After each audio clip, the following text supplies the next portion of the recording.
नमस्कार मित्रमैत्रिणींनो, एव्हरीथिंग या चॅनल मध्ये आपल्या सर्वांचे खूप खूप स्वागत आहे। मित्रमैत्रिणींनो, आज आपण संत मुक्ताबाई यांच्याबद्दल माहिती पाहणार आहोत। चला तर मग पाहूया। मुंगी उडाली आकाशी, तिने गेलेले सूर्याशी। महाराष्ट्रात अनेक संत महात्मे होऊन गेले।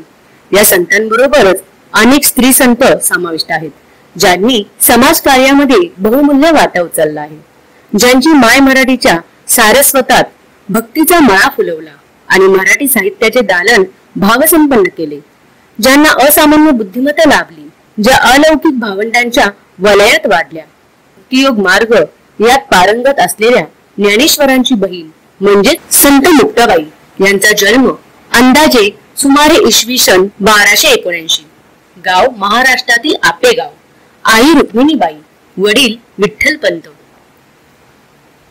संत मुक्ताबाई यांचा मृत्यू सुमारे 12 मे 1297 जळगाव जिल्ह्यातील कोथळी येथे।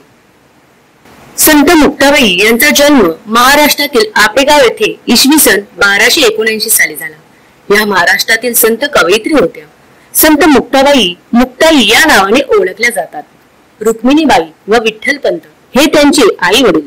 संत निवृत्तीनाथ, संत ज्ञानेश्वर, संत सोपानदेव हे मुक्ताबाईंचे थोरले भाऊ होते। खरे तर विरक्ती, ज्ञान, भक्ती आणि मुक्ती यांचे मूर्तिमंत स्वरूप घेऊन निवृत्ती, ज्ञानदेव, सोपान, मुक्ता जन्माला आली। साक्षात दिव्यत्वांची ही 4 रूपे रुक्मिणी आणि विठ्ठलपंतांचे मातृपितृत्व धन्य करणारी।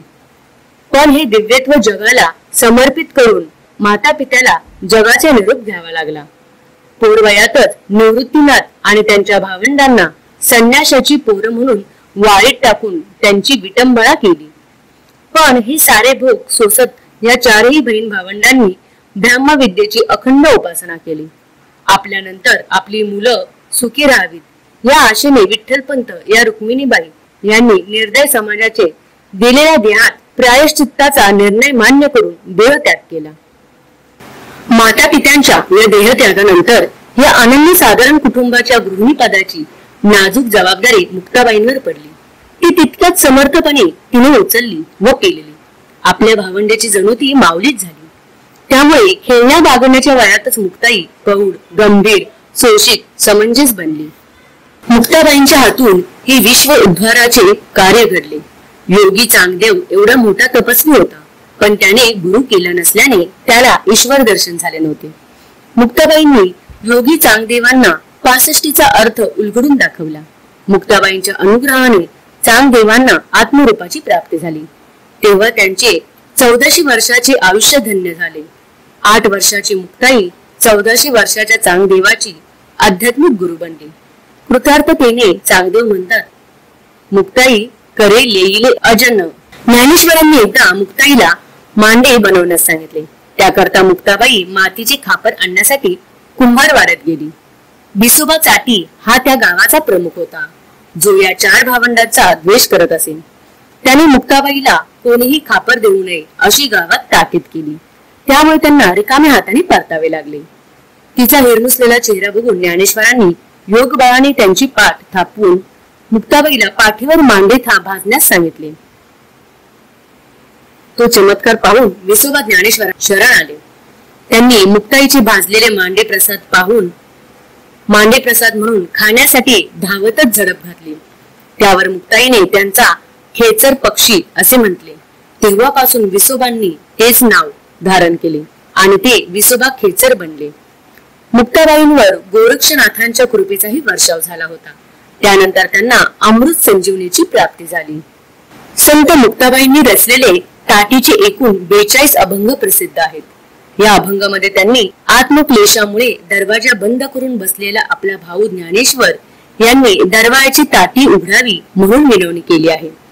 तिथे तिने ज्ञानेश्वरांना आदिनाथापासून गहिनीनाथांकडे आणि त्यांच्याकडून निवृत्ती ज्ञानदेवाकडे आलेल्या नाथ संप्रदायांची आठवण करून दिली। घराण्याच्या मोठेपणाचे, योगीपणाचे स्मरण दिले। जो जनाचे अपराध सहन करतो तो योगी। अवघे विश्व जरी आपल्यावर रागावले तरी जलासारखे थंडपण घेऊन त्या क्रोधाग्नीला विझवायचे।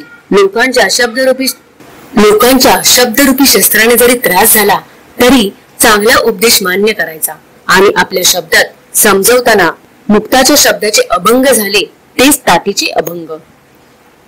योगी पावन मनाचा साहे अपराध जनांचा, विश्व रागे झाले वनी सती सुखे व्हावे पाणी, शब्द शस्त्रे झाले क्लेश संती मानावा उपदेश, विश्वपट ब्रह्मदोरा ताटी उघडा ज्ञानेश्वरा. अभंग समजवताना ती म्हणते, आपलाच हात आपल्याला लागला तर त्याचे दुःख करू नये. आपली जीभ आपल्या दाताखाली आली म्हणून लगेच काही आपण दात पाडून टाकत नाही. ब्रह्मपदाला पोहोचायचे तर लोखंडाचे चणे खावे लागतात, अपेष्टा सहन कराव्या लागतात. हात आपुला आपण लागे त्याचा करू नये, जीभ दातांनी चाविली पेणे बत्तीशी पाडिली, चणे खावे लोखंडाचे मग ब्रह्मपदे नाचे. समजवण्याच्या सगळ्या मार्गांनी जाऊनही ज्ञानदादा काही ताटीचे दार उघडेना. तेव्हा हळवी झालेली मुक्ता म्हणते, लढीवाळ मुक्ताबाई जीव मुद्दल ठाईची ठाई, तुम्ही तरुण विश्वतारा ताटी उघडा ज्ञानेश्वरा. ज्ञानेश्वरांनी ताटीचे दार उघडले आणि त्यानंतर आयुष्यात त्यांच्या हातून अलौकिक कार्य घडले. ज्ञानदेवांच्या अलौकिक कार्याला श्री निवृत्तीनाथांनी कृपा आणि मुक्ताबाईंचे ध्येय स्वप्नाची जाणीव होती. समाजभिमुख आणि अत्यंत अर्थपूर्ण अशी मुक्ताबाईंच्या अभंग रचना होत्या. मुक्ताबाईंनी ताटेचे अभंग लिहिले, त्याचप्रमाणे हरिपाट्याचे सुद्धा अभंग लिहिलेले. मुक्ताबाईंचे विचार फार साधे मात्र परखड होते. मराठीतील पहिल्या कवयित्री म्हणून आज देखील त्यांना नामोल्लेख होतो. मुक्ताबाईंनी ज्ञानबोध या ग्रंथाचेही लेखन केले आहे. या ग्रंथामध्ये संत निवृत्तीनाथ आणि संत मुक्ताबाई यांचा संवाद आलेला आहे. संत ज्ञानदेवांनी समाधी घेतल्यानंतर ज्येष्ठ बंधू निवृत्तीनाथ मुक्ताबाईंना घेऊन तीर्थयात्रा करण्याकरता निघाले. ते तापी नदीवर आले असता अचानक वीज कडाडली. संत मुक्ताबाई प्रचंड विजेच्या प्रवाहात लुप्त झाल्या. 12/12/97 मुक्ताबाईंची समाधी जळगाव जिल्ह्यातील कोथरी येथे आहे. तर मित्रमैत्रिणींनो, अशा प्रकारे संत मुक्ताबाई यांचे जीवन होते. तर मित्रांनो, कसा वाटला तुम्हाला हा व्हिडिओ? हा व्हिडिओ जर तुम्हाला आवडला असेल तर जास्तीत जास्त लाईक आणि शेअर करा आणि अशीच विविध प्रकारचे व्हिडिओ पाहण्यासाठी